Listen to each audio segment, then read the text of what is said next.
Hey there nation, and welcome to the show where we help you to play miniatures wargaming on a budget.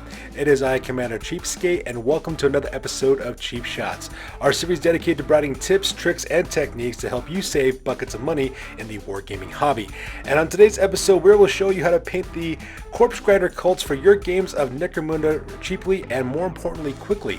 By following the tips, techniques, and materials that we suggest, you can paint your miniatures to a beautiful tabletop standard for $37.06. And we'll compare for materials that you'll need to purchase from both Army Painter and Citadel, we'll help you save $152.99 at the same time. So as you can see in this image, this is exactly what your miniatures will look like when you get done painting it using the Cheapskate method. So that being said, let's go on and talk about how to quickly and cheaply paint up some corpse grinder cultists. Alright, so the first thing you gotta do, of course, is to assemble your miniatures and to prime your miniatures. In this case, priming does actually two very important things. The first thing that it does is it helps your acrylic paints to adhere to the painting surface of your miniatures. If you're to paint your acrylics directly onto bare plastic, unfortunately the slightest bit of friction will rub the paint right off your miniature and will absolutely ruin your finish. And the second thing that priming also does, as well as has a large impact on the vibrancy of the colors that you have for your color schemes. So for example, if you're going for more bright, bold color scheme, you want to tend to stick to lighter color primers, or if you're looking for a dark or subdued color scheme, you want to stick with darker primers. Now, because we'll be using an oil washing method on these miniatures, we're going to use a white primer so that way the vibrancy of our colors are bright and bold, because that oil wash will actually bring down and mute down the vibrancy of those colors later on. I like to use a Rust-Oleum flat white primer from my local Walmart. I get that for about $3.99. I just do a once quick over with the entirety of the miniatures with the primer, and then from there we're ready to set putting in our very first set of base coats. So the very first thing we're going to apply to these miniatures is flesh, and there's actually quite a bit of flesh exposed on these miniatures. A lot of them actually have heads as well as their chests and their arms being exposed. So because we're going to use three different colors in order to paint up these miniatures, we're going to use flesh by Apple Barrel paint, same thing with nutmeg brown as well as burnt umber. I paint 4 members of the squad in burnt umber, another 4 members of the squad in nutmeg brown, and I paint 5 members of the squad with flesh tone. And I do this to create a variety of skin tones throughout the entirety of the cult. Now because of this, we're going to use 2 thin layers in order to do this. As you can see, it has a beautiful vibrant color directly on the flesh that's being exposed to these guys. At the same time, also saving a lot of money because each of these 2-ounce tubes cost 50 cents at your local Walmart. So once we're done painting the flesh tones on our miniature, the next thing we gotta do now, of course, is to do a dry brush real quick. Now, dry brushing is an important step in miniature painting because what it does is it creates the illusion of depth in your miniatures. What ends up happening when you dry brush a miniature is that the individual pigments of paint adhere to the very surface of the miniature while leaving that darker color in the recess of the miniature, creating highlights on the miniature.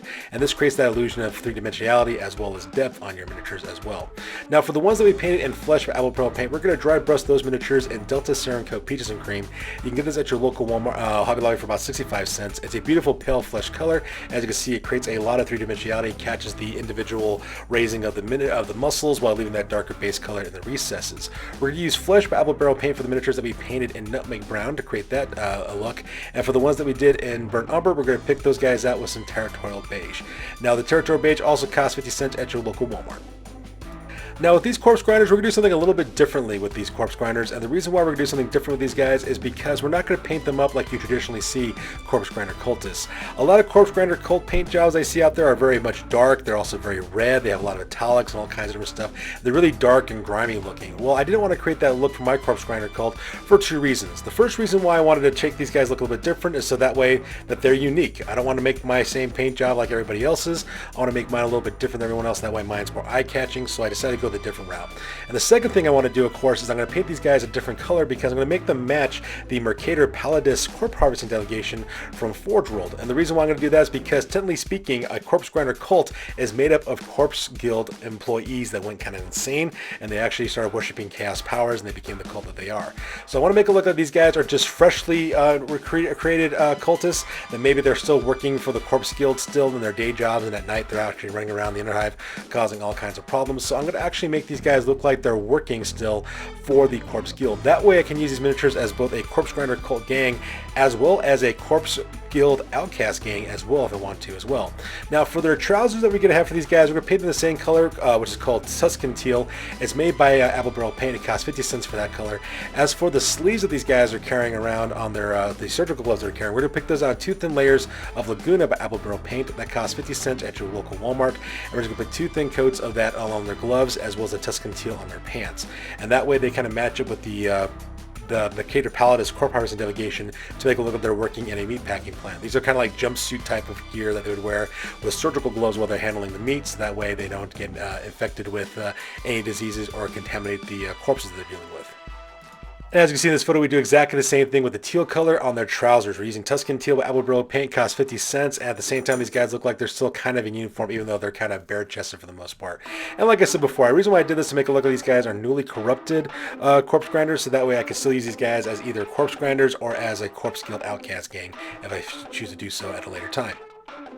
So now that we painted the trousers as well as the surgical gloves for these characters, the next thing we're going to do now is to do a quick dry brush over both the Tuscan teal as well as in the surgical gloves that they're wearing as well. We're going to use Folk Arts Dutch Aqua. You can get this at your local Walmart for about 75 cents. We're just going to do a quick dry brushing all over the texturing of their clothing, so that way you can see a lot of the details we couldn't see earlier, like the folds of the fabric of their clothing, and the same thing with the texturing of the surgical equipment that they're wearing as well.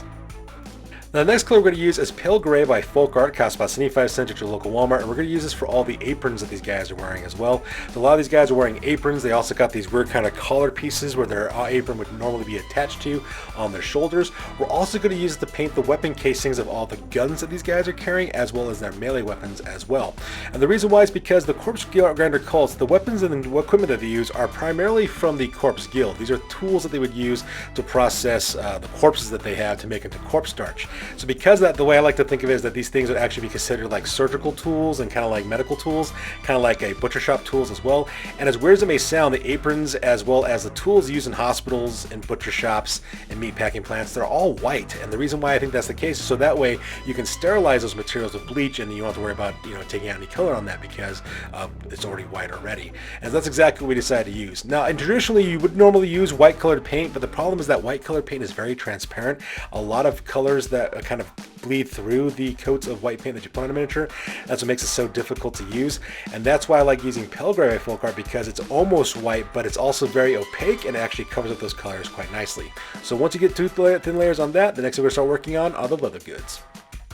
So the next detail we're going to focus on are the leather goods. These are primarily the boots these guys are wearing. Some of these guys also have harnesses and leather work crossing their chests as well as their shoulders, as well as their boots, as well as their arms. Regardless of what that leather color is, we're going to paint them all exactly the same color. We're going to use two thin layers of Territorial Beige by Apple Paint. You can grab this paint at your local Walmart for about 50 cents.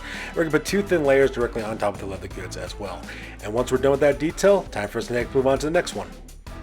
So other the goods these guys are also wearing are things like the straps of their shoulder plates on their arms, as well as the straps on their weapons, some of the cabling on the weapons that they're carrying as well. So for those details, we're going to pick those out of two thin layers of Pavement Paint by Apple Paint.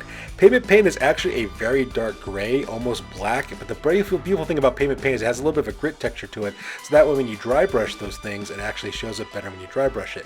So as you can see, we're doing things like the handles of the flamers, as well as the harpoon launchers for the initiates, the arm greaves of the corpse grinders themselves, the grips of their weapons, the cabling of the weapons that they're using as well. Some of the other leather goods are crisscrossing their chests and their arms. So once you have those details picked out, the next thing we got to do, of course, is a dry brush.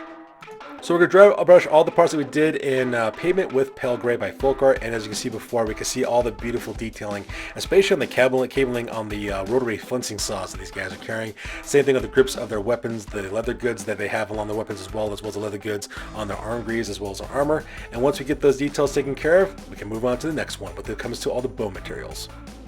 So these guys do have skulls on them quite a bit, for some of the corpse grinders especially, something like the cutters, the butchers, for example, as well as the skinners. So for those details, we're picking those out in two thin layers of khaki paint by Apple Paint. You can get this paint at your local Walmart for about 50 cents. We're going to put two thin coats of this stuff directly on the bone elements. So for example, for two of the cutters, they're actually standing on a pile of bones beneath their left foot. So we're going to pick out those details there. Some of these fighters also have skulls as bits of bone, like femurs, hanging off of their belts, for example. We're going to take care of that.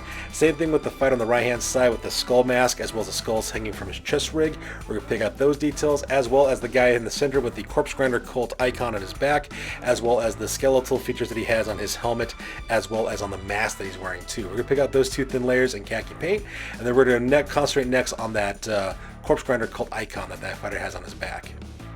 Now we're going to focus on this fighter specifically because he does have a Pallidus Enforcer helmet on that Corpse Grinder cult rack that he has on his back. Now when it comes to the paint colors on this one, you can choose whatever colors you want for that Pallidus Enforcer helmet. But for me though, for my gaming group, we actually paint up our Pallidus Enforcers in my series collection in the colors of a Judge Dredd, as a street judge type of color. So I use those exact same colors for this helmet to make it match the rest of the other miniatures. What I basically do is I paint the entirety of the helmet in 2 thin layers of Anita's acrylic True Red. You can get this at your local Walmart for about 65 cents at your local Hobby Lobby, and I paint the entire helmet in that red color. And then what I do is I pick out the black details in 2 thin layers of pigment paint. And the reason why I do that is because it's much easier to cover over red with black than to paint over black with red. And that's the reason why I do that. And once we got that little detail done with, next we got to work on is a dry brush for all the bone elements. So I mentioned before, a lot of these guys have a lot of bone elements on their armor. So to pick out those details and to do a quick dry brush, we're using Hazy Moon by Folk Art. It's a nice antique white color that you get at your local Walmart for about 75 cents. I just do a quick dry brushing all over all the bone elements to add a little bit of detail to those miniatures as well. And once that's done, the next thing we can work on now is on the metallic elements. So the metallic elements on these miniatures, we use 5 primary colors. 3 of them are from Folk Art. We use Folk Art's Copper, Folk Art Gunmetal Gray, as well as Folk Art Anniversary Silver. Those are going to cost you 75 cents at your local Walmart. We're also going to use Anita's Acrylic Antique Copper for some of the bronze elements on these miniatures. That's going to cost you 65 cents at your local Hobby Lobby. And we're also going to use Deco Art's Emperor's Gold for all the bright gold elements on these miniatures as well. And you get that at your local Walmart for about 75 cents. So for the copper elements, I decided to use that for the weapon grips, for example, the melee weapons. So like, for example, the heavy chain cleavers, the double-handed axe, the radio flinching saw for some of the cabling there. I picked those elements out in 2 thin layers of copper.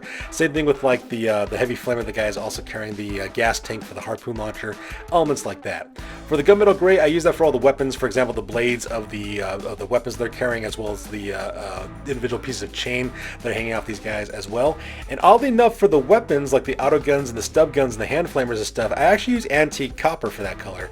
And the reason why is because I thought the antique copper color kind of has a nice contrast to the white, for example, the auto pistols these guys are carrying, as well as the stub guns that they're carrying as well. Same thing with the hand flamers. It kind of contrasts nicely against that white weapon casing that they have for their guns. And the reason why I did that is because, once again, these are supposed to be tools, not necessarily weapons, so these guys are just kind of improvising them as such, and that's one of the things I use for that.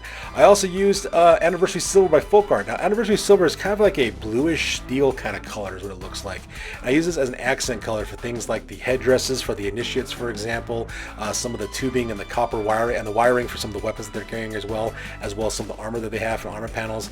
And then the last thing I do, of course, I pick out their Cult Grinder Cult iconography in Deco Art's Emperor's Gold, which is a beautiful substitute for Retribution armor. It's just like 1/10 of the cost, but it does exactly the same thing. So things like the belly plates, for example, some belts and buckles, some charms that they have hanging off their armor, and things of that nature as well. I also use the gunmetal gray, of course, for a lot of the armor these guys are wearing, especially for the cutters, skinners, and the butchers. The plate mail that they're wearing, for example, I picked that out in 2 thin layers of that color as well. And once you're done with that, we can move on to the fine details. And the last fine details we're going to work on is actually some of the tubing that these guys have. If you look at some of these corpse grinder cultists, especially the cutters, the butchers, as well as the scanners, they actually have like little pieces of chemical tank attached to their plate mail armor. I'm not sure if that's supposed to be steroids or whatever the case may be. Whatever those chemicals cases are, I do pick those out in 2 thin layers of Mermaid Blue by Delta Serum Coat. You can get this at your local Walmart for about 65 cents. It's a nice contrasting blue color that contrasts nicely with all the turquoise and teal that's in this gang as well. I also use it for some of the stitching on the banner, for example, that's being carried by the corpse grinder cultist in the middle, as well as a 2-handed axe of the cultist to the right hand side as well. And with that being said, the next thing we need to do around is work on the bases. So for the bases, I'm painting the entirety of the bases in pavement paint by Apple Barrel Paint. And the reason why, because I want to make it look like the decking that they're walking in has been stained up, dinged up, as well as also being rusted up as well. And I think that black color makes a beautiful, rich color for it to work off of for the bases.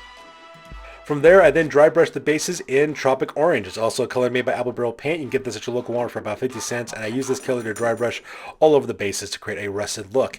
Now, some people like to use expensive paints like Rise of Rust or other rust pigments and things of that nature. You don't really necessarily need to do that, because any orange paint will do the job, because it creates that oxidized metal look. All you gotta do is just dry brush it, and that's exactly what I did for these miniatures here.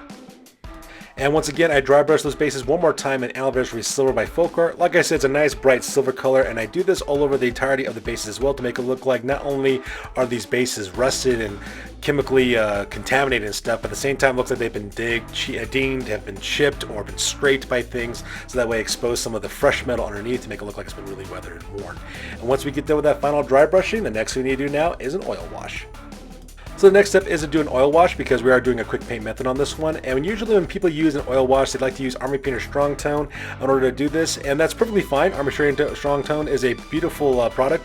It does exactly as advertised. The only problem is it costs $32 a can, whereas opposed a can of mid-wax polysheet acrylic and mission oak does exactly the same thing. As you can see, I paint that color all over the entirety of the miniatures like a wash, and it does a beautiful job of bringing out the details we couldn't see earlier. So things like what it does, it creeps directly to the recesses, so like the individual fibers of muscle, the folds of fabric, the gaps between their armor plating, for example, and their weapons. It brings a lot of those details that we couldn't see earlier. A second thing that the polysheet acrylic also does is smooths out the transitions between our base coats as well as our dry brushes. So as you can see, that chalky pastel look that we had earlier from our dry brushing has now been smoothed out because those colors have been blended together. And the very last thing that this oil wash also does as well is that it also darkens down the vibrancy of the color that we used before. As you can see, the brightness of the colors have been reduced down, have been slightly muted. At the same time, it gives it kind of like a grimy, kind of dirty, used look to it as well, and it looks really awesome as well. Now, with this being said, of course, there's also polyurethane mixed in with the mid-wax polyacrylic, so you do have to let the stuff dry and cure for 24 hours, and you will have a clear coat coating on the outside of your miniature to protect it from fading as well as from chipping and from damage. Now, you do have to wait 24 hours to let that stuff dry and cure, so I suggest using this as the very last step of your painting process, so that way the next time that you come back to these miniatures, you can start working on them again. Now, as a side effect of the polyurethane, you're going to have a high gloss finish on these miniatures. Now, if you're a fan of the high gloss miniature, you can skip this next step. However, I am not a fan of that look, so because of that, I am going to actually spray these miniatures with a matte varnish spray. I like to use Krylon matte varnish. You can get this at your local Walmart for about $5.99, and I spray it all over the entirety of the miniature. And as you can see, that high gloss finish has been muted down to a beautiful matte finish. As you can see, a lot of details have been brought up by that oil wash, and these miniatures look absolutely fantastic. These miniatures only need one more thing now to make them look perfect, and that is applying a lot of blood and gore effect. And as you can see, I done put that blood and gore effect all over these miniatures. I actually play these guys up quite a lot. Now, there's a lot of beautiful products out there that you could use to actually paint up these miniatures. A lot of people like using Tamiya blood effect. People like to use Blood for the Blood God by Citadel. I mean, they're all great products. They do exactly as advertised. The only problem is they're kind of expensive. So the color I like to use is by using once again mid-wax, and I like to use their polyacrylic in a clear gloss. Now, clear gloss is exactly what it sounds like. It's a varnish that's a high gloss finish, but it's also clear as well. And what I like to do is I like to make a 50-50 mixture of using that product as well as Anita's acrylic true red paint to create my blood and gore effect. As you can see, it looks high gloss and shiny like it's fresh blood. It's a beautiful red color, and I just go liberal with the painting of this all over the miniatures. I put this stuff all over the place. A good hint for you is this: if you ever make any painting mistakes and you're planning on using blood and gore effect, use the gore effect to hide those painting mistakes. Gore effects, rot effects, they do a great job of hiding a mini mistake that painters make on their paint jobs, so do so liberally. For example, if you look at my corpse grinder in the middle with the corpse grinder cult icon on his back, I noticed as I was painting this guy, I forgot to paint, it looks like a servo skull that's on the top of his left banner pole there. If you look at it, there's actually a little piece of cybernetic there. I forgot to paint that in metallic colors, and because I did the oil wash on, I can't go back and fix it. So what I do instead, I just slap a bunch of gore effect on it, so that way you don't see it anymore. I put this on their hands, on their weapons, their chests, their aprons, and make it look like there's on their faces and their foreheads, like they either wipe themselves with blood or they paint themselves in blood. It's all over their aprons and their weaponry. And at the same time, I also put it directly on the bases. And the reason why is because the bases have a lot of vents and drains, as well as some like lowered recessed areas like bas relief on the bases. And if you've ever been to a slaughterhouse or a meat processing plant, you'll notice the floor actually has a lot of those kind of things built into them on the kill floor, so that way the blood just kind of drains away. Well, I'm going to do exactly the same thing with these bases and did exactly that, applying this all over the place. And as you can see, with this teal that these guys are wearing, as especially with the pale gray that we use for the weapons and the weapon casing, it contrasts beautifully against the clean teals and whites that we have these guys. These guys look even more savage and even more aggressive when we add that blood effect. And the very last step we got to do for these miniatures is, of course, rim the bases, and I use 2 thin layers of Skyline by Folk Art. This is a beautiful bluish gray color that I use for every single Necromunda miniature in the studio's collection, just because it looks nice and it contrasts nicely with the urban terrain that our buddy Iron Major makes for our channel. And once you're done with that, you are finished with these miniatures. So once again, this is the beautiful end result that we showed you guys earlier to a beautiful tabletop standard. And these guys are actually ready to rock and roll on the tabletop. In addition, it only cost you $37.06 to paint up these miniatures, and that's assuming, of course, you're purchasing everything that we recommend for the very first time. Now, when you compare this to the materials you need from Army Painter as well as Citadel, you're going to be saving a bunch of money. So with that being said, let's talk about exactly what you need to buy from those companies if you want to achieve the exact same results we did. So this is the list of materials that you need to buy from Army Painter as well as Citadel, assuming that you're purchasing this all for the very first time to achieve the exact same results we did, but using these name brand paints. You need to buy Thunderhawk Blue, Temple Guard Blue, Luganeth Orange, Blood for the Blood God, Wraithbone, Rust Grey, Ultramon Grey, Bugman's Glow, Cadian Flesh Tone, Morghast Bone, Baylor Brown, Eshin Grey, Flayed One Flesh, Mephiston Red, and all those are going to cost you $4.55. Not to mention they're also in the really small 10mm bottles, whereas my stuff is actually much cheaper and actually comes in 2 fluid ounce bottles. After that, you also need to buy Brass Scorpion, Lead Belcher, Screaming Bell, Ironbreaker, Aethermatic Blue, Retributor Armor, Wildwood, Talisar Blue, and each of those colors are going to cost you $7.80 from Citadel. You also need to buy a can of Corax White Spray for $17 for your priming, as well as a can of Munitorium Varnish for your matte finish for $19.50, and then you also need to buy a can of Army Painter Strong Tone that's going to cost you $32. So assuming that you're purchasing all these materials from Citadel and Army Painter for the very first time, you're talking about a grand total investment of $190.05 to paint up your miniatures the same way we did, but using these name brand paints instead. And when you compare that to the Cheapskate total of only $37.06, we end up saving you $152.99. So there you guys have it. This is how you guys can quickly and cheaply paint up your gang of corpse grinder cults for your games of Necromunda. So what are your overall thoughts? What do you think of the paint job that we did? Do you like it? Do you not? Please put down in your comments in the section box down below. I'd love to hear your guys' feedback. So that's good for this one, you guys. As always, please feel free to like, comment, and or subscribe. Your guys' input is invaluable to us as always. Also check us out on Facebook, Instagram, as well as blogger.com for all the latest, greatest hobby news related to this channel. That's good for this one, you guys. We'll catch you guys next one. Peace out and stay classy.